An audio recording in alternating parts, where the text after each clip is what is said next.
স্বামী বিবেকানন্দকে প্রশ্ন করা হয়েছিল, তুমি কোথা থেকে এসেছো? বলছে, আমি বাংলা থেকে এসেছি। ও বাংলা থেকে এসেছো, তুমি বাঙালি? বলেছে, হ্যাঁ আমি বাঙালি। তোমার ধর্মের নাম কি? বলেছে, আমার ধর্মের নাম সনাতন ধর্ম। তোমার ধর্ম গ্রন্থের নাম কি?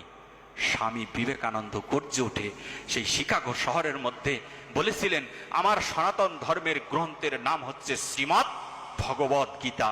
সবাই হেসে দিয়ে বলেছিলেন, ও শ্রীমদ্ ভগবত গীতা, তাকিয়ে দেখো একটা টেবিলের উপরে সমস্ত গ্রন্থ রাখা হয়েছে, তোমার গীতা কোথায় আছে খুঁজে দেখো।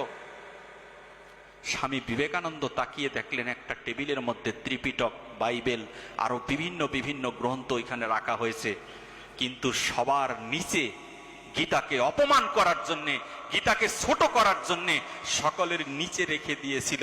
কিন্তু জানে না যে শ্রীমদ্ ভগবত গীতা কোন জ্ঞান দান করেছে, সাধু কাকে বলা হয়, সাধুর ব্যাখ্যা এখনো পর্যন্ত জানা হয়নি।